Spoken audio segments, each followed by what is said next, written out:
नमस्कार मेरे प्यारे बच्चों, सीखने और सिखाने के सेशन में आपका फिर से हार्दिक स्वागत है। एक जो वीडियो हमने बनाई थी उसमें लेक्चर 1 में हमने टाइप ऑफ मैट्रिसेस आव्यूह के प्रकार के बारे में बात किया था। आज हम एक बार उसका पुनः जल्दी से रिवीजन करेंगे और फिर एक्सरसाइज 3.1 और उसके उदाहरण करेंगे।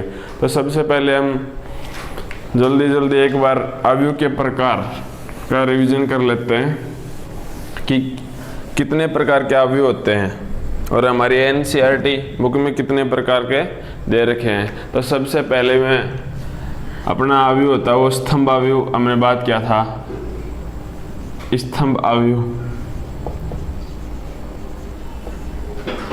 स्तंभ आव्यूह क्या था? वह आव्यूह जिसमें केवल एक स्तंभ हो उसको स्तंभ आव्यूह, इसको क्या बोलते हैं? Column matrix. वह आव्यूह जिसमें सिर्फ एक कॉलम हो। कैसे? जैसे एक कोई ये था तो इसमें सिर्फ एक कॉलम होना चाहिए, रो चाहे कितनी भी हो, ए बी सी, ये ऑर्डर है। तो ऑर्डर ये क्या हो गया? 3 रो है लेकिन कॉलम क्या होना चाहिए? एक होना चाहिए। हमें पंक्तियों से कोई मतलब नहीं कि चाहे मैट्रिक्स में कितनी भी पंक्ति हो लेकिन कॉलम क्या होना चाहिए? एक होना चाहिए। तो उसको क्या बोलेंगे? हम स्तंभ आव्यूह बोलेंगे। अगला जो हमारा मैट्रिक्स था वो था पंक्ति आव्यूह। कौन सा था मेरे प्यारे बच्चों? पंक्ति आव्यूह, रो मैट्रिक्स।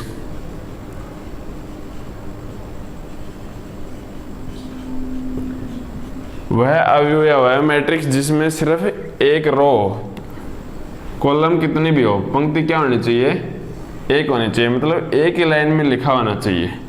जैसे 1 2 3 4 5, इसमें कॉलम क्या है? 5 है लेकिन पंक्ति क्या है? एक है। तो वो क्या कहलाएगी? रो मैट्रिक्स कहलाएगी। तो पंक्ति आव्यूह का क्रम कैसे लिखेंगे? 1 गुणा, यहाँ पे कुछ भी हो सकता है, 1 गुणा कुछ भी हो सकता है। यहाँ पे m गुणा 1 होना चाहिए क्योंकि क्या था ये क्या था? स्तंभ आव्यूह था, स्तंभ 1 होना चाहिए। पंक्ति आव्यूह में पंक्ति 1 होना चाहिए, n का मान कितना भी हो सकता है। तो स्तंभ आव्यूह जिसमें एक स्तंभ हो, पंक्ति आव्यूह जिसमें एक पंक्ति हो। अगला जो टाइप है हमारा मैट्रिक्स का वो है वर्ग आव्यूह। तीसरा जो आव्यूह है वो कौन सा है मेरे प्यारे बच्चों? वर्ग आव्यूह, स्क्वायर मैट्रिक्स। स्क्वायर मैट्रिक्स, वर्ग आव्यूह। वर्ग आव्यूह क्या होता है? जिसमें पंक्तियों की संख्या, मतलब m बराबर क्या हो मेरे प्यारे बच्चों? n हो। पंक्तियों की संख्या, पंक्तियों की संख्या है, पंक्तियों की संख्या क्या होना चाहिए? स्तंभों की संख्या के बराबर होना चाहिए। स्तंभों की संख्या, number of rows equals to number of column. देखो वर्ग क्या होता है? जिसमें लंबाई बराबर क्या हो? चौड़ाई हो। तो मैट्रिक्स में यदि आए, हम आव्यूह में यदि आए तो पंक्तियों की संख्या है वो स्तंभों की संख्या के क्या होना चाहिए? बराबर होना चाहिए। जैसे A B C D, ये क्या है? 2/2 का क्या है? वर्ग आव्यूह, क्योंकि इसमें पंक्ति भी 2 है, 1 और 2। ये एक पंक्ति 1 और ये 2, और ये हो गए इसके 2 स्तंभ, C1 C2। इसको क्या बोलेंगे? R1 R2। तो ये 2 पंक्ति और 2 स्तंभ हो गए। तो ये 2/2 का क्या हो गया? वर्ग आव्यूह हो गया। तो वर्ग आव्यूह क्या होता है? जिसमें पंक्तियों की संख्या स्तंभों की संख्या के बराबर हो। अब 2/2 के अलावा 3/3 का भी वर्ग आव्यूह होता है। तो 3/3 के वर्ग आव्यूह को हम कैसे लिखेंगे? जो 3/3 का वर्ग आव्यूह है उसमें क्या होगा? 3 पंक्ति होंगी और 3 ही क्या होंगे? स्तंभ होंगे। 3 ही पंक्तियां होंगी और 3 स्तंभ होंगे। मान लो ये ए मैट्रिक्स है, ये क्या है? 3/3 का 3 ही तो इसमें पंक्ति मेरे प्यारे बच्चों, और 3 ही क्या है? स्तंभ है। तो 1 2 3 ये कोई मैंने संख्या भर दी ए बी सी और एक्स वाई और जेड। तो ये तो 3 तो कॉलम हो गए, C1 C2 और C3, और ये 3 ही इसमें क्या होगी मेरे प्यारे बच्चों, रो होगी, R1 R2 R3। रो मतलब पंक्ति, 3 पंक्ति और 3 स्तंभ है, तो ये 3 बाई 3 का क्या है, वर्ग अवयव है। अब इस चैप्टर में वर्ग अवयव के भी अलग से भाग है, वर्ग अवयव के भाग है, मतलब वर्ग अवयव को अलग अलग बांट रखा है। कैसे, जो भी होगा वो वर्ग अवयव होगा। क्या होगा, आयत अवयव भी होता है। आयत अवयव कौन सा होता है, जिसमें पंक्तियों की संख्या स्तंभों की संख्या के बराबर नहीं हो। कैसे, जैसे आयत में लंबाई बराबर चौड़ाई नहीं होता ना, जैसे 3 पंक्ति हो और 2 स्तंभ हो, तो ये क्या होगा, आयत अवयव हो गया। जैसे ए बी सी ई एफ जी 3/4 ले लो, ये 1 2 और 3 और मान लो एक्स वाई जेड, तो ये क्या होगा, 3 पंक्ति हो गई और 4 स्तंभ हो गए, तो ये वर्ग अवयव नहीं है, ये क्या है, आयत अवयव है। अब वर्ग अवयव में हम आगे देखते हैं कि हमारा कौन कौन से उसके भाग होते हैं। तो सबसे पहले जो हमारा वर्ग अवयव में भाग होता है वो होता है विकिरण अवयव। विकिरण अवयव क्या होता है, सबसे पहले वर्ग अवयव तो होता ही है, लेकिन उसकी थोड़ी और विशेषता होती है। क्या होती है, तो वर्ग अवयव होने के लिए सबसे पहले क्या होना चाहिए कि उसमें पंक्तियों की संख्या स्तंभों की संख्या के बराबर होना चाहिए। ये ले लिया मैंने 3/3 का, और इधर ले लेता हूं मैं 2/2 का। ये मेरा 2/2 का वर्ग अवयव, और ये ले लिया मैंने 3/3 का वर्ग अवयव। अब वर्ग अवयव में आगे बढ़े तो अगला टाइप होता है विकिरण अवयव। तो विकिरण अवयव क्या होता है, सबसे पहले वर्ग अवयव तो वो होता ही है, लेकिन उसकी एक विशेष स्थिति होती है, वर्ग अवयव की विशेष स्थिति। जो ये आगे आ रहे हैं विकिरण अवयव, ये वर्ग अवयव की एक क्या है, विशेष स्थिति है। मतलब ये डायगोनल मैट्रिक्स क्या है, विशेष स्थिति। वर्ग अवयव तो है ही विकिरण अवयव, मतलब उसमें पंक्तियों की संख्या है वो स्तंभों की संख्या के बराबर है, परंतु और किंतु विकिरण अवयव में विकिरण के अवयव को छोड़कर शेष सभी अवयव क्या होने चाहिए, शून्य होने चाहिए। सिर्फ जो विकिरण पे आएंगे, विकिरण पे कौन से आएंगे, A11 A22 और A33, इनके छोड़कर इनके अलावा जितने भी अवयव हैं वो सभी क्या होने चाहिए, शून्य होने चाहिए। तो उसको क्या कहते हैं, विकिरण अवयव कहते हैं। तो विकिरण अवयव एक वह वर्ग अवयव होता है जिसमें उसके मुख्य विकिरण के अवयवों को छोड़कर शेष सभी अवयव शून्य हों। विकिरण के अवयव कुछ भी हो सकते हैं, वो शून्य भी हो सकते हैं, परंतु उसके अलावा विकिरण के अवयवों को छोड़कर शेष सभी अवयव शून्य होने अनिवार्य हैं। किसमें, विकिरण अवयव में। तो ये बाकी जितने भी एलिमेंट्स हैं हमारे, ये सब क्या होंगे मेरे प्यारे बच्चों, 0 0 होगा। तो ये क्या हो गया हमारा 3/3 का डायगोनल मैट्रिक्स हो गया। A11 A22 A33 कुछ भी हो सकते हैं। तो इसको यदि मैं जनरल फॉर्म में लिखूं तो क्या लिखूंगा, A बराबर AIJ क्या होगा, 0 होगा। कब होगा 0, जब I बराबर नहीं है J के, और नॉट इक्वल टू I बराबर नहीं है J के, इसमें यही लिखेंगे। A बराबर AIJ क्या होगा, 0 होगा जब I बराबर नहीं है किसके, J के। बाकी A11 A22 A33 कुछ भी हो सकता है। 2/2 को लिखेंगे तो ये क्या होगा मेरे प्यारे बच्चों, A11 और ये A22 की पहली पंक्ति का पहला अवयव, दूसरी पंक्ति का दूसरा अवयव, ये क्या आएगा मेरे प्यारे बच्चों, 0 0। तो विकीर्ण अवयव में फिर से समझा देता हूं, वह वर्ग अवयव होता है जिसमें मुख्य विकिरण के अवयवों को छोड़कर शेष सभी अवयव शून्य हो। मुख्य विकिरण के अवयव कुछ भी हो सकते हैं, यहां तक कि वो शून्य भी हो सकते हैं। तो ये विकिरण अवयव, इसको क्या बोलते हैं इंग्लिश में? Diagonal matrix. डायगोनल मैट्रिक्स ये हमारा एक टाइप है। ये किसका भाग है? वर्ग अवयव का। अब जो अगला टाइप है वो क्या है? अदिश अवयव, स्केलर मैट्रिक्स। अदिश अवयव है अगला, क्या है? अदिश अवयव।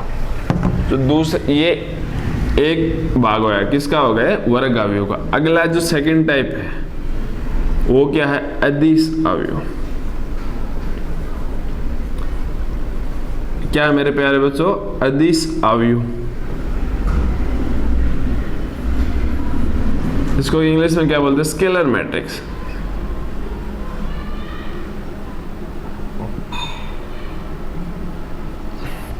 अब देखो अदिश अवयव क्या होता है। अदिश अवयव भी एक वर्ग अवयव होता है, परंतु अदिश अवयव वर्ग अवयव के साथ साथ विकिरण अवयव भी होता है। तो इसका मतलब अदिश अवयव में भी क्या है? मुख्य विकिरण के अवयव को छोड़कर शेष सभी अवयव शून्य तो होते ही हैं। इसमें एक स्थिति और जुड़ जाती है।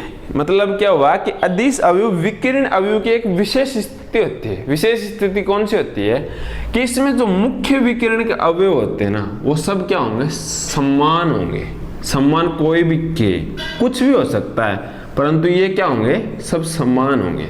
और विकिरण के अलावा छोड़कर क्या होंगे? सब 0 0 शून्य होंगे। तो अदिश अवयव क्या होता है? अदिश अवयव विकिरण अवयव की एक विशेष स्थिति होती है जिसमें मुख्य विकिरण के सभी अवयव समान होते हैं तथा मुख्य विकिरण के अवयवों को छोड़कर शेष सभी अवयव क्या होंगे? शून्य होंगे। शून्य क्यों होंगे? क्योंकि अदिश अवयव एक विकिरण अवयव होता है। तो इसको यदि मैं जनरल फॉर्म में लिखूं सामान्य तो क्या आएगा? A बराबर AIJ। AIJ क्या होगा? 0 होगा। कब होगा 0? जब I बराबर नहीं है J के। और K मतलब कोई समान है, कांस्टेंट, एक समान आएगा। कब? जब I बराबर है J के। तो ये आपका क्या हो गया? ये आपका क्या हो गया? अदिश अवयव हो गया। तो अदिश अवयव क्या है? विकिरण अवयव तो है, और विकिरण अवयव क्या था? वर्ग अवयव है। तो इसका मतलब क्या हुआ? अदिश अवयव एक वर्ग अवयव है। तो अदिश अवयव विकिरण अवयव की एक विशेष स्थिति होती है। चलो अब तीसरे नंबर का देखते हैं। तीसरा नंबर कौन सा था? तीसरा आएगा इकाई अवयव। तीसरा कौन सा हमारा? तत्समक अवयव, आइडेंटिटी मैट्रिक्स। तत्समक को इकाई अवयव भी बोलते हैं। वो क्या है? वो अदिश अवयव की एक विशेष स्थिति है। इसमें थोड़ा और कंडीशन जुड़ गया। जो तीसरा भाग है वो कौन सा है मेरे प्यारे बच्चों? तीसरा हमारा तत्समक अवयव या इकाई अवयव। तत्समक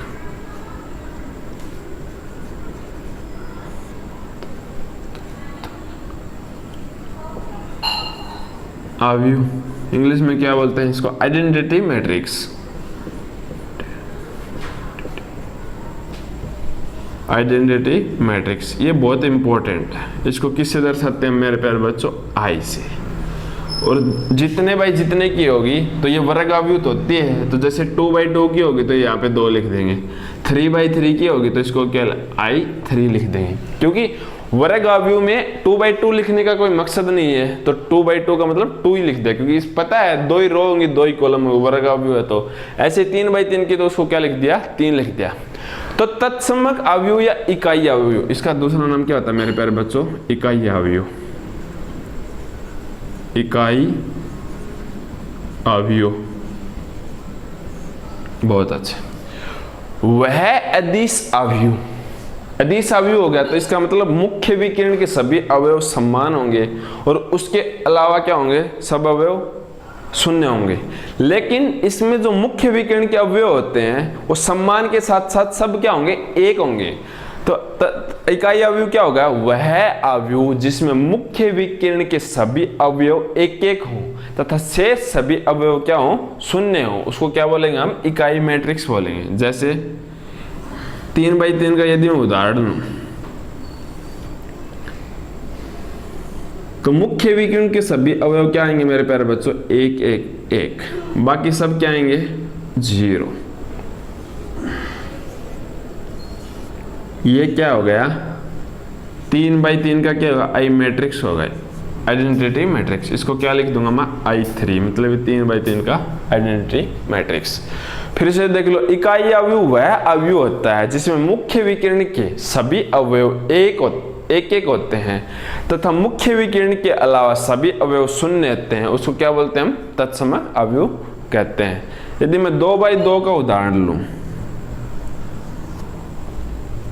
तो 2x2 में 1 1, ये मुख्य विकिरण हो गया अपना, और ये 0 और 0। ये क्या होगा मेरे प्यारे बच्चों? 2x2 का इकाई मैट्रिक्स। इसको क्या बोलेंगे हम? I2। इसको क्या बोलेंगे हम? I2। ये 2x2 का इकाई मैट्रिक्स हो गया। तो ये वर्ग अवयव के 3 भाग हो गए। कौन कौन से? विकिरण अवयव, अदिश अवयव और तत्समक अवयव। तो इसका मतलब क्या हुआ? जो इकाई अवयव होता है आइडेंटिटी मैट्रिक्स, वो अदिश अवयव भी होती है और वो विकिरण अवयव भी होती है और वो वर्ग अवयव होती है। ये तीनों किसके भाग मेरे प्यारे बच्चों? वर्ग अवयव के।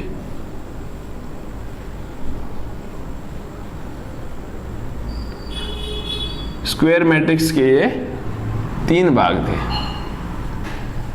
जो आपने देखे। अब क्वेश्चन ट्रू फॉल्स में आ सकता है। कैसे आ सकता है? क्या विकिरण अवयव इकाई अवयव होता है? नहीं, विकिरण अवयव इकाई अवयव नहीं होता, परंतु इकाई अवयव विकिरण अवयव होता है। क्या अदिश अवयव इकाई अवयव होता है? नहीं, लेकिन इकाई अवयव अदिश अवयव होता है। क्या अदिश अवयव वर्ग अवयव होता है? जी, क्योंकि विकिरण अवयव, अदिश अवयव और इकाई अवयव तीनों वर्ग अवयव के ही भाग होते हैं।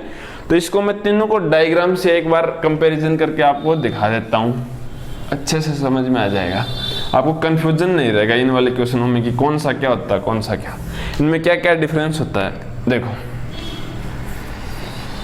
तीनों के साथ साथ डायग्राम बना देता हूं 3x3 के। 1 2 3, 0 0 0 0 0 0। ये तो क्या हो गया? ये हो गया विकिरण अवयव। ये किसका है? विकिरण अवयव।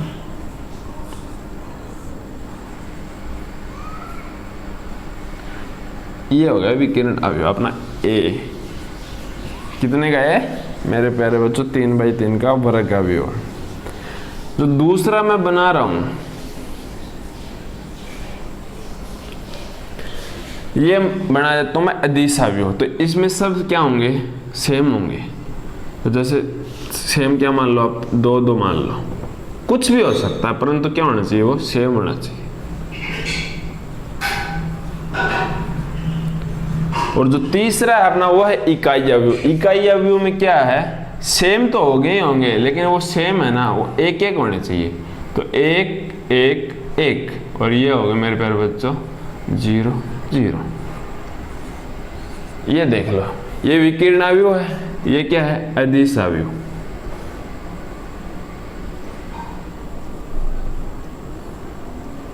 ये हो गया अदिश अवयव। और ये तीसरा है, ये कौन सा? इकाई अवयव है, तत्समक अवयव।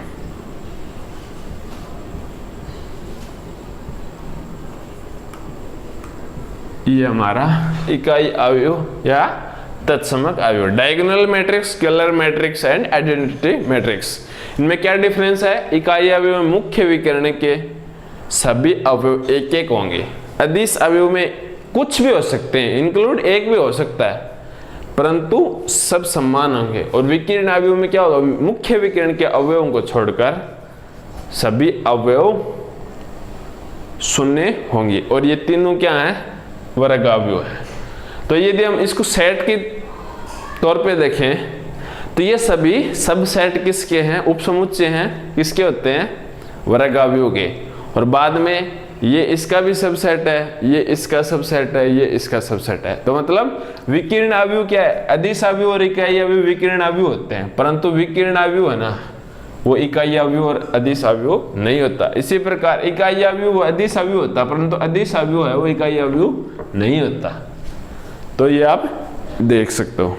ऐसे बोले क्या सभी अदिश अवयव इकाई अवयव होते हैं, नहीं, परंतु सभी इकाई अवयव अदिश अवयव होते हैं। तो इनमें आप सबको कंफ्यूजन नहीं रखना। ये तीनों क्या है, वर्ग अवयव के भाग होते हैं और वर्ग अवयव की एक विशेष स्थिति होती है जो मैंने बारी बारी से देख ली। अब आते हैं एक्सरसाइज 3.1। एक्सरसाइज 3.1 करेंगे आज। एक भाग और रह गया, कौन सा रह गया, शून्य अवयव रह गया, हमने ये नहीं देखा। उसके बाद अवयव की समानता, ये दो टॉपिक और रह गए, फिर एक्सरसाइज 3.1 करेंगे हम। शून्य अवयव क्या होता है, जीरो मैट्रिक्स। देखो जीरो मैट्रिक्स,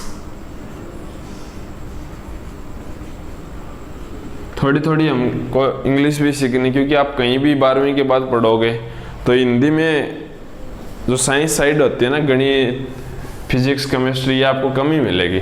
तो अभी से आदत डाल लो कि इनके इंग्लिश के नाम भी आपको आने चाहिए। जीरो मैट्रिक्स मतलब शून्य अवयव। इसको किससे दर्शाते हैं, बड़े वाले जीरो से। शून्य अवयव क्या होता है, वह अवयव जिसका प्रत्येक एलिमेंट या अवयव क्या होता है, जीरो होता है, उसको क्या बोलेंगे हम, शून्य अवयव बोलेंगे। Zero zero zero zero zero zero. तो ये क्या हो गया मेरे प्यारे बच्चों, 2/3 के शून्य अवयव हो गए। ऐसे कुछ भी 2/2 का लोगे तो ये ऐसे हो जाएगा, 0 0 0 0। ये 2/2 का क्या होगा, शून्य अवयव हो गया। शून्य अवयव क्या होता है, वह अवयव जिसका प्रत्येक अवयव क्या होगा, जीरो होगा, शून्य अवयव कहलाता है। अगला जो हमारा टॉपिक है वो अवयव की समानता, कि दो अवयव और अवयव में थोड़ा कंफ्यूजन मत आना, इसलिए मैं मैट्रिक्स और एलिमेंट बोलता हूं। तो दो मैट्रिक्स समान कब होगी, देखो एक मैट्रिक्स ए है, ये लो A B C D E F. एक मैट्रिक्स है मेरे प्यारे बच्चों, ये X Y Z P Q R. इसका क्रम क्या है, 2 पंक्ति है 3 कॉलम, 2/3 का, और ये भी 2/3 का। तो मैट्रिक्स की समानता मतलब दो अवयव समान कब होंगे, उसके लिए 2 कंडीशन है। पहली कंडीशन क्या है, पहला था कि उनका क्रम समान होना चाहिए। क्रम मतलब कोटि, ऑर्डर ऑफ मैट्रिक्स, कोटि क्या होनी चाहिए, समान हो। कोटि क्या होनी चाहिए, समान होनी चाहिए। मतलब ये 2/3 का है तो ये 2/3 का ही होना चाहिए, ये नहीं कि ये 2/3 का, ये 3/2 का, नहीं। जितनी इसमें पंक्ति है उतनी इसमें पंक्ति हो, जितनी इसमें कॉलम है उतना ही इसमें क्या हो, कॉलम हो। दूसरी कंडीशन कि उनके संगत अवयव क्या होना चाहिए, समान होना चाहिए। संगत अवयव का मतलब इसका A11 हो इसके A11 के बराबर, इसका A12 हो इसके A12 के बराबर, इसका A13 हो इसके 13 के बराबर। मतलब क्या हुआ, A बराबर क्या होना चाहिए, X होना चाहिए जी। B बराबर क्या होना चाहिए मेरे प्यारे बच्चों, Y होना चाहिए। C बराबर क्या होना चाहिए, Z होना चाहिए। D बराबर क्या होना चाहिए, D बराबर P होना चाहिए। E बराबर क्या होना चाहिए मेरे प्यारे बच्चों, Q होना चाहिए। और F बराबर क्या होना चाहिए मेरे प्यारे बच्चों, R होना चाहिए। मतलब संगत अवयव क्या होना चाहिए, इसके समान होना चाहिए। तो दो अवयव कब समान होंगे, जब उनका क्रम बराबर हो। मतलब पहले में 2 पंक्ति हो तो दूसरे में भी 2 पंक्ति हो। 3 कॉलम है तो 3 कॉलम हो, 4 कॉलम है तो दूसरे में भी 4 कॉलम हो। दूसरी कंडीशन क्या है, उनके संगत अवयव समान होने चाहिए। ये नहीं कि ए है वो वाई के बराबर, नहीं, उनके संगत अवयव क्या है, समान होने चाहिए। तो दो समान अवयव कैसे दिखते हैं, ऐसे दिखते हैं, देखो 1 2 3 4 5 6, ये मान लो ए है तो इसका क्रम क्या हो गया, 2/3 हो गया ना।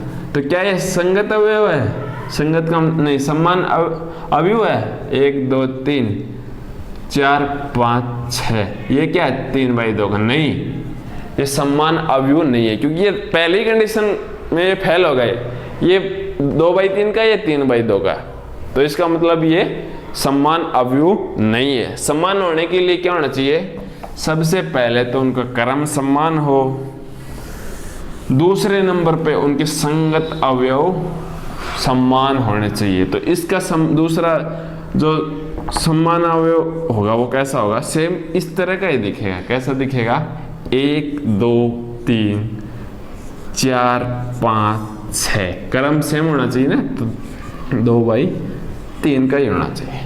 तो दो अवयव नहीं, अवयव, दो matrices are equal if and only if their order should be equal and their corresponding elements should be equal। इसका मतलब क्या हुआ, दो अवयव यदि और केवल यदि तभी समान होंगे।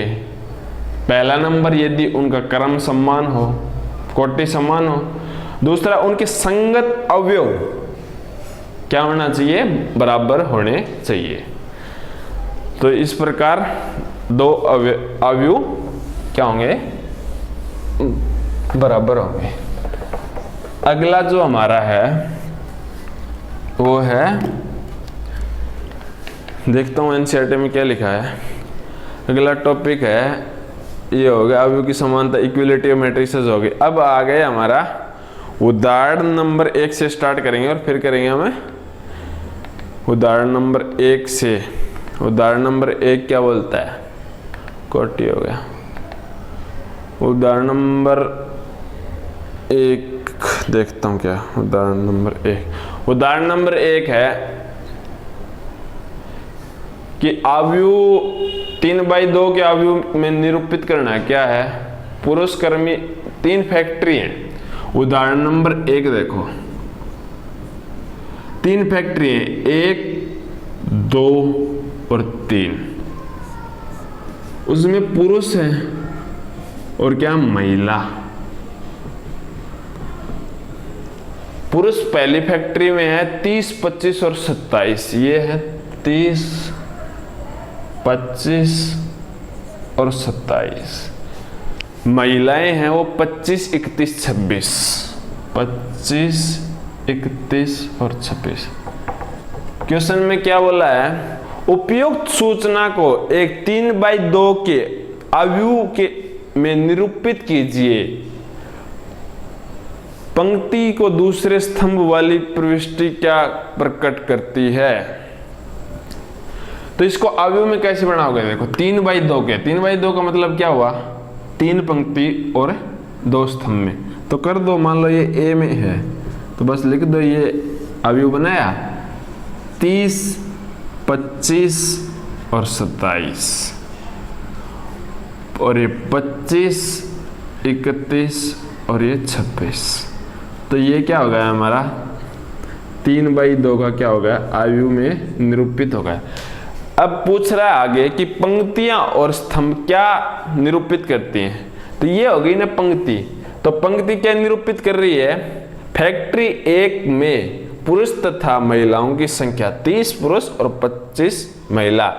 पंक्ति 2 क्या निरूपित कर रही है, फैक्ट्री 2 में पुरुष तथा महिलाओं की संख्या।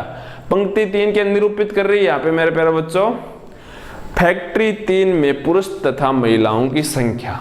वही स्तंभ 1 क्या निरूपित कर रहा है, स्तंभ 1 क्या निरूपित कर रहा है, पुरुषों की संख्या, और स्तंभ 2 क्या निरूपित कर रहा है, महिलाओं की संख्या। तो इस प्रकार उदाहरण नंबर 1 हमारा कंप्लीट हुआ। चलो उदाहरण नंबर 2 देखते हैं। उदाहरण नंबर 2 क्या है? यदि किसी अवयव में एनसीईआरटी का उदाहरण नंबर 2 देखो अपनी अपनी बुक में।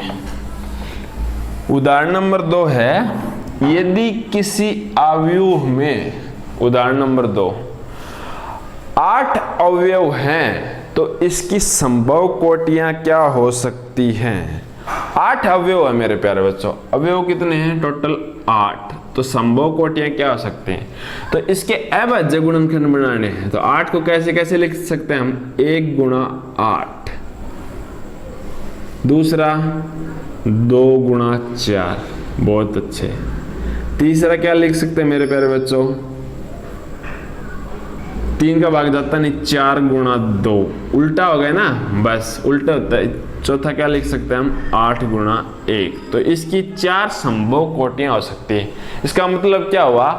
8 एलिमेंट को हम 4 प्रकार के मैट्रिक्स बना सकते हैं। ऐसे 4 प्रकार के मैट्रिक्स बन सकते हैं जिसमें हम 8 एलिमेंट को सजा सकते हैं। कौन कौन से? एक तो एक पंक्ति में 8 लिखेंगे, जैसे ये लिख, बिल्कुल अच्छे से समझ में आ जाएगा। जैसे ये लिखे तो मान लो एलिमेंट क्या है?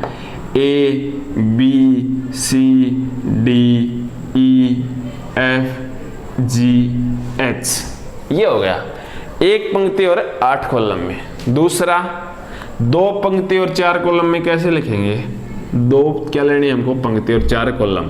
तो A B C D E F G H, ये क्या हो गया? 2/4 का हो गया। और ये क्या था? 1/8 का। तीसरा क्या? 4/2 का। अब की बार क्या लेना है मेरे प्यारे बच्चों? 4 पंक्ति लेनी है और 2 कॉलम। तो लिख दो A B C D E F और G H, ये क्या होगा? 4/2 का। और जो चौथा 8/1 का, वो इसको घुमा दो बस, ये लो 8/1 का। 8 पंक्ति और 1 कॉलम लिख दो। A B C D E F G और ये H, ये हो गया आपको 8 का। तो संभव कोटियां कितनी हो सकती हैं? 4 हो सकती हैं। कौन कौन सी? 1 गुणा 8, दूसरी 2 गुणा 4, तीसरी 4 गुणा 2 और चौथी 8 गुणा 1। और दिखने में कैसी लगेंगी वो आपके सामने है। देखो 1 गुणा 8 का मतलब 1 पंक्ति 8 कॉलम, 2 गुणा 4 का मतलब 2 पंक्ति 4 स्तंभ, 4 गुणा 8 का मतलब 4 पंक्ति 2 स्तंभ, और 8 गुणा 1 का मतलब मेरे प्यारे बच्चों 8 पंक्ति 1 स्तंभ। तो इस प्रकार ये उदाहरण नंबर 2 आपका क्या हुआ? कंप्लीट हुआ। अब उदाहरण नंबर 3 की तरफ चलते हैं। एक ऐसे 3 गुणा 2 अवयव की रचना कीजिए जिसके अवयव aij बराबर दे रखा है 1/2 mod of i - 3j। बहुत अच्छा क्वेश्चन है और ये राजस्थान बोर्ड में 1 नंबर में आता है ऐसा क्वेश्चन। देखो क्या दे रखा है इन्होंने, कैसे अवयव की रचना करनी है हमको। 3/2 का, मान लो उदाहरण नंबर 3, मान लो अवयव क्या है? 1 है, क्रम क्या है उसका? 3/2 का। और उसके अवयव किसके द्वारा देने हैं हमको? aij बराबर क्या है? 1/2 mod of i - 3j ये दे रखा हमको कि जो अवयव हैं वो इस प्रकार के होने चाहिए कि aij बराबर 1/2 i - 3j। तो सबसे पहले मोड का क्या मतलब हुआ? मोड का मतलब हुआ कि इसके अंदर जो माइनस की संख्या होगी वो भी इसको थप्पड़ मार के प्लस का कर देगा। मतलब इस अवयव में है ना माइनस की कोई संख्या तो आएगी नहीं। यदि आपने माइनस लिख दिया तो आपको सीधी सीधी बात आपको गलत हो गया, तो माइनस तो आएगा ही नहीं। तो सबसे पहले हम क्या करेंगे? एक 3/2 की मैट्रिक्स बनाएंगे, उसका एड्रेस लिखेंगे। 3/2 की कैसे दिखेगी? देखो 3 पंक्ति और 2 स्तंभ कैसे होंगे? देखो A11 A12 ऐसे ही तो दिखेगी। दूसरी पंक्ति में A21, A22 और A31 और A32 ऐसी दिखेगी भाई। अब A11, A12, A21, A22, A31, A32 को हम निकालेंगे। कैसे निकालेंगे? I क्या है? ये वाला, और J क्या है? ये। तो A11 कैसे निकालेंगे? देखो A11 बराबर, ये जो आपको सूत्र दे रखा है इसमें I और J का मान रखो। कैसे रखोगे? 1/2। I क्या मेरे प्यारे बच्चों? 1, ये रख दिया आपने 1 -3। J क्या है यहाँ पे? 1, ये रख दिया आपने 1, ये लगा दिया मैंने मोड। अब क्या आएगा मेरे प्यारे बच्चों? 1/2, 3 1 को 3 में से 1 गया 2, माइनस का 2 हो गया, लेकिन मोड से बाहर आ गया तो ये क्या हो गया? प्लस का हो जाएगा। तो 2/2 क्या आ गया हमारे पास मेरे प्यारे बच्चों? 1। तो A11 उसका मान कितना आ गया? 1 आएगा। इस प्रकार अब हम क्या निकालेंगे? A12। तो A12 कैसे निकालेंगे? वही सूत्र है हमारे पास। तो 1/2 मोड ऑफ I की वैल्यू क्या है? इसमें भी 1 है, -3 गुणा में J की वैल्यू क्या है? ये I है और ये क्या है? J की वैल्यू यहाँ पे क्या है? 2, ये रख दिया मैंने मेरे पास 2। गुणा करो, 3 दूनी 6, माइनस का 6 प्लस को 1 क्या हो जाएगा? माइनस का 5। लेकिन मोड के अंदर माइनस का 5 किसका होगा? प्लस का। तो ये यहाँ पे क्या आ गया? 5/2। तो इस प्रकार A12 क्या आ गया? 5/2। अब निकालेंगे A21।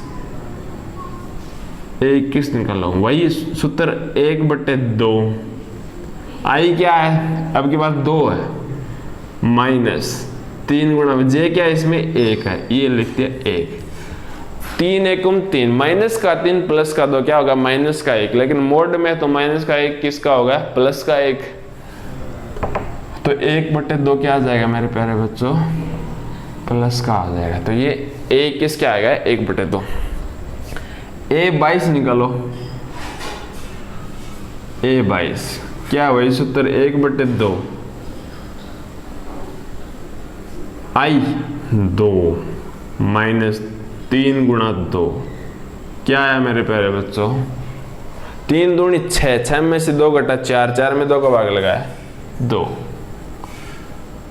ये देखो, अब थोड़ा पैटर्न समझो। पहले यहाँ पे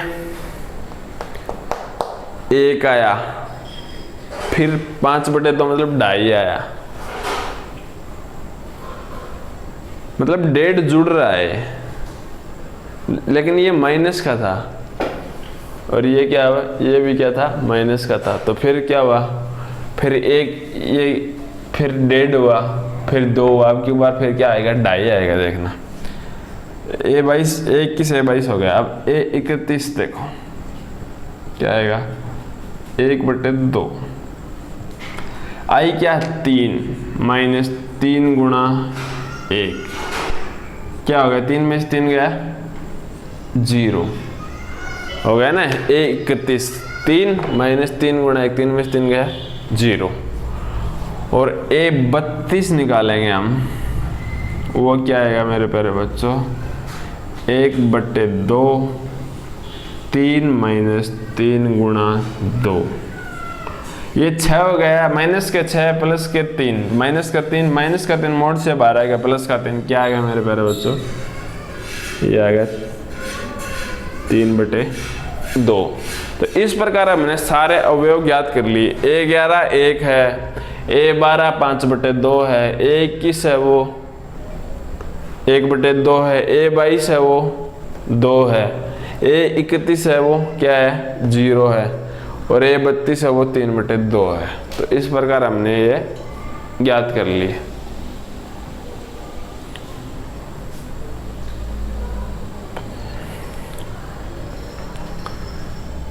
ये देखो, पहला अवयव क्या था? 1 था, तो दूसरा क्या आ गया? 5/2 मतलब 1.5 जुड़ गया। यहाँ पे 1 था तो 1.5 जुड़ के 2 आ गया।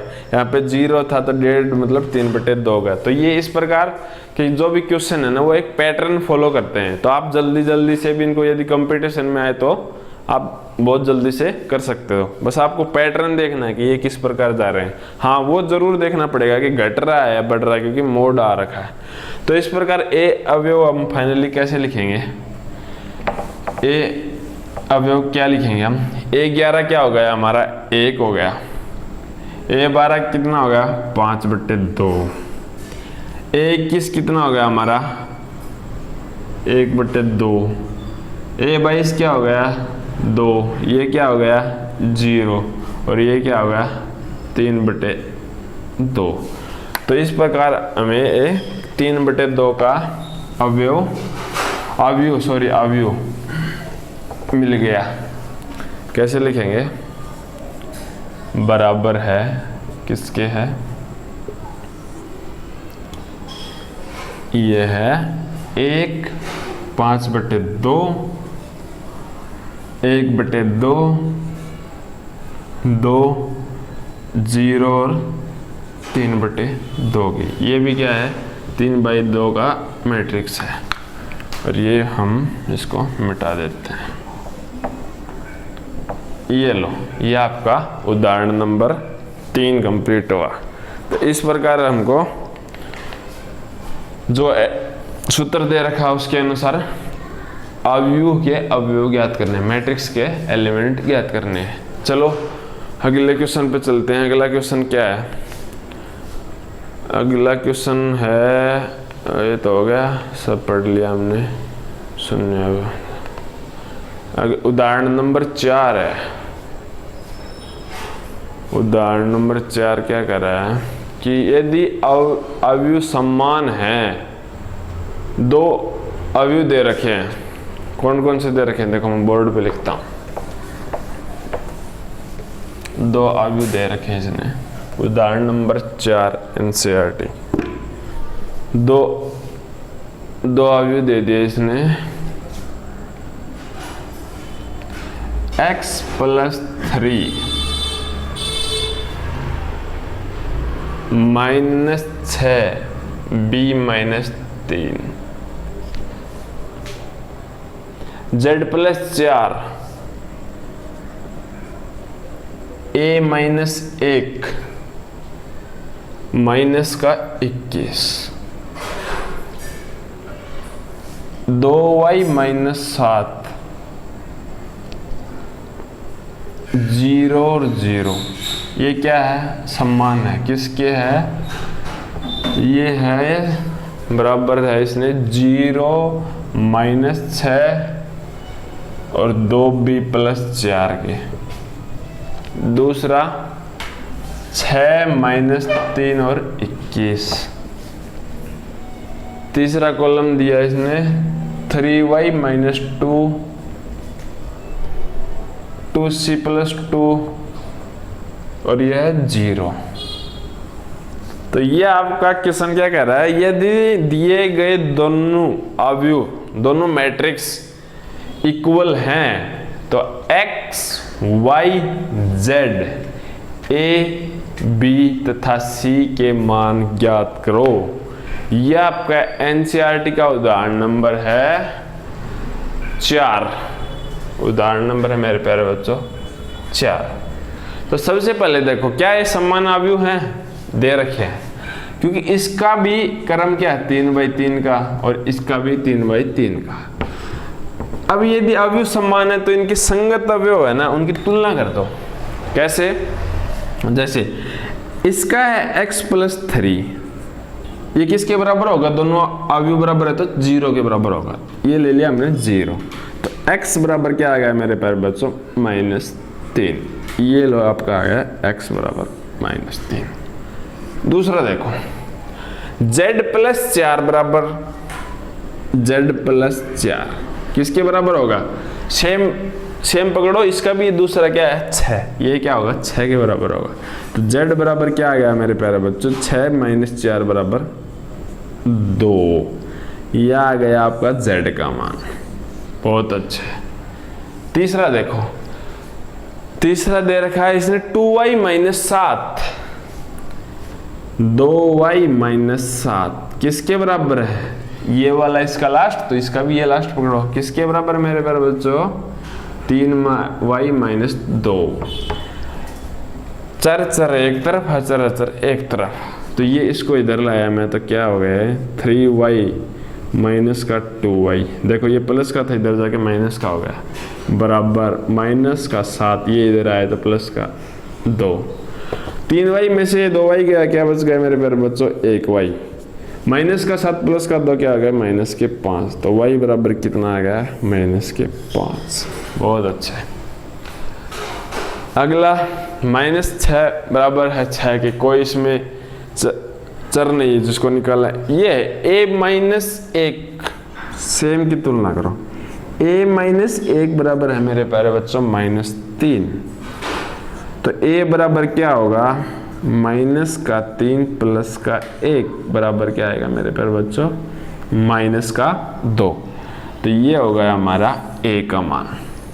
अब देखो चर और किसमें है, b माइनस 3, अगला क्या दे रखा हमें b माइनस का 3, किसके बराबर दिया है 2b प्लस 4 के, ये 2b प्लस 4 के, वही है चर चर एक तरफ अचर अचर एक तरफ, तो क्या बच गया 2b माइनस के b, और ये इधर आएगा तो माइनस का 3 और माइनस के 4, तो ये माइनस के 3 और माइनस के 4, तो b बराबर क्या आ गया मेरे प्यारे बच्चों माइनस का 1। तो इस प्रकार हमने x, y, z, a, b तथा c के मान ज्ञात कर लिए।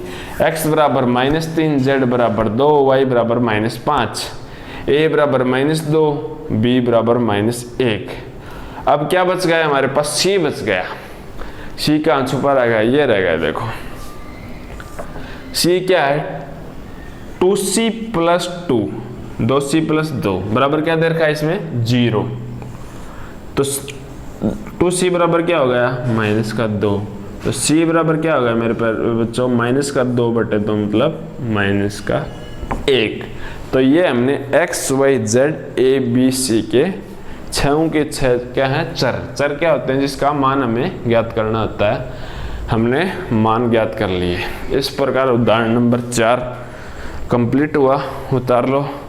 फिर हम अगला उदाहरण करेंगे, उदाहरण नंबर 5, आखिरी उदाहरण है उदाहरण नंबर 5। फिर आएगी प्रश्नावली 3.1, उदाहरण नंबर 5 करेंगे, उतार लो इसको। उदाहरण नंबर 5 क्या कह रहा है देखो,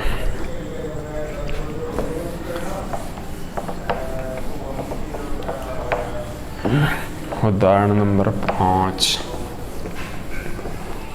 कंप्लीट सिलेबस करवाया जाएगा इस चैनल पे, पूरा का पूरा एनसीईआरटी हिंदी मीडियम के लिए कंप्लीट सिलेबस। उदाहरण नंबर 5 कह रहा है यदि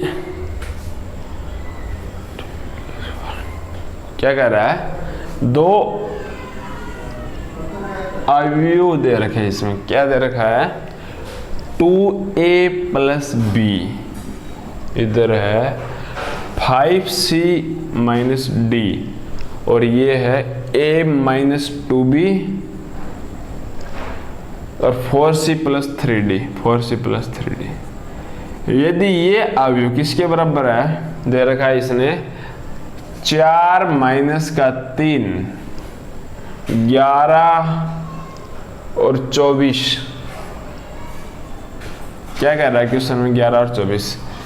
यदि दोनों अवयव समान हैं तो ए बी सी डी के मान ज्ञात करो। उदाहरण नंबर 5 एग्जाम्पल है मेरे प्यारे बच्चों 5, क्या कह रहा है, यदि दिए गए दोनों अवयव if given matrices are equal then find the value of a b c and d। तो कैसे निकालेंगे, दो अवयव कब समान होते हैं जब उनके क्रम समान हो। तो क्रम तो इसमें समान दे रखे हैं भाई, 2/2 का ही तो पहला है और 2/2 का ही तो दूसरा। दूसरी क्या कंडीशन थी मेरे प्यारे बच्चों कि उनके संगत अवयव समान होंगे, corresponding elements should be equal। तो क्या होगा 2a प्लस बी किसके बराबर होगा? ये a11 इसका, तो ये a11 किसके बराबर? 4 के। बहुत अच्छे। दूसरा a माइनस 2b किसके बराबर होगा? -3 के। इससे हम a और b के मान ज्ञात कर लेंगे। कैसे? दो ही तो चर हैं और दो ही समीकरण हैं, तो इसमें हम आसानी से हम याद कर सकते हैं। क्या करूं? 10वीं क्लास में हमने सीखा था ना कि कोई एक को बराबर कर लो, तो मैं इस 2a को क्या कर लेता हूँ? बराबर कर लेता हूँ। इसको बराबर करने के लिए मेरे को क्या करना पड़ेगा? इसको पूरी समीकरण को 2 से गुणा करना पड़ेगा। तो जब मैंने 2 से इसको गुणा किया तो नया क्या बन के आ गया? 2a माइनस 4b बराबर -6। और ऊपर वाली ऐसी कैसी है? ये क्या थी? 2a प्लस b बराबर 4। अब मैं क्या कर सकता हूँ? यहाँ से अब इसमें से ये घटा दूँ तो ख़त्म हो जाएगी, बिल्कुल ख़त्म हो जाएगी। तो जब मैं घटाता हूँ तो निशान उल्टे, ये प्लस था तो माइनस, प्लस था तो माइनस, प्लस था तो माइनस। माइनस का 2a से प्लस का 2a कैंसिल, माइनस का 4b, माइनस का b क्या होगा? माइनस का 5b। बहुत अच्छा। माइनस का 6 माइनस का 4 क्या होगा मेरे प्यारे बच्चों? माइनस का 10। तो b का मान यहाँ पे क्या आया? माइनस के 10 बटे माइनस के 5। माइनस से माइनस कैंसिल, 5 दूनी 10, b बराबर आ गया मेरे प्यारे बच्चों 2 आ गया। जब मैं b बराबर 2 कोई भी समीकरण में रखता हूँ, जैसे इसी में रख लो 2a प्लस b बराबर 4 में b बराबर 2 रखो, क्या आएगा? देखो 2a प्लस b बराबर क्या है? 4 है। b बराबर 2 रखो तो क्या आएगा? 2a प्लस 2 बराबर 4। तो 2a बराबर क्या आएगा मेरे प्यारे बच्चों? 4 माइनस 2 बराबर 2। a बराबर क्या आएगा मेरे प्यारे बच्चों? 2 बटे 2 बराबर 1। तो इस प्रकार a का मान क्या आ गया? 1। b का मान क्या आ गया? 2। अब अगली जो समीकरण है उससे c और d का मान निकल जाएगा। क्या दे रखा है? 5c माइनस d बराबर 11 और 4c प्लस 3d बराबर 24। क्या करोगे? वही भी कोई एक चर c या d में से बराबर बना लो। c या d में से कोई एक को क्या करना? हमको बराबर बनाना है, और फिर सिचुएशन के हिसाब से जोड़ या घटा देखेंगे।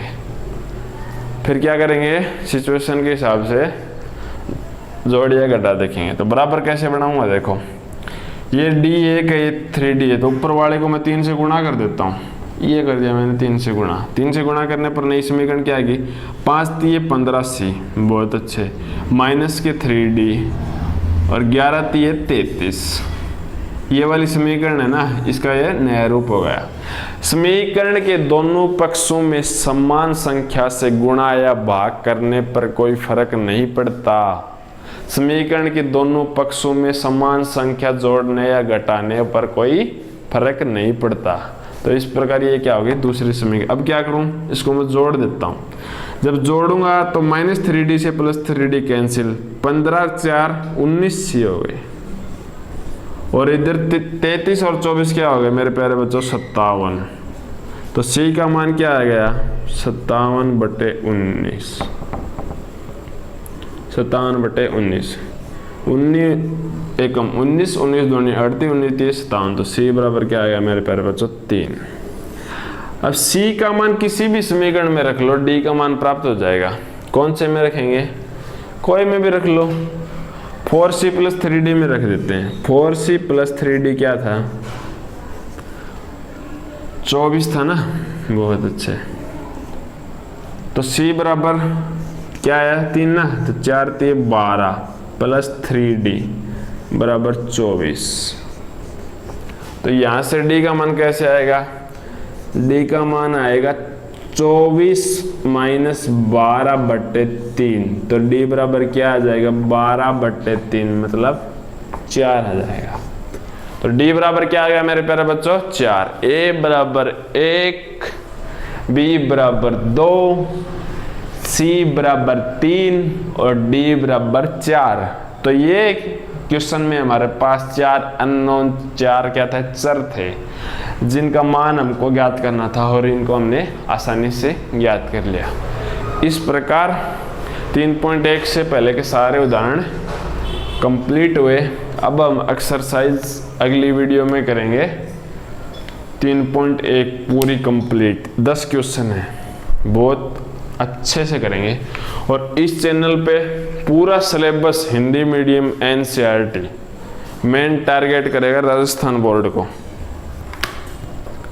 मुझे 5-6 साल का एक्सपीरियंस है पढ़ाने का।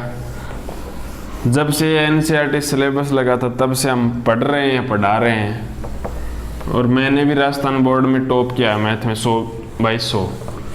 तो आपको पूरी शिद्दत से मेहनत करनी है और हम अच्छे से सिलेबस करके आपको भी 100 में से 100 नंबर प्राप्त करने हैं। तो चलिए आज के लिए बस इतना ही। Thank you. जय हिंद।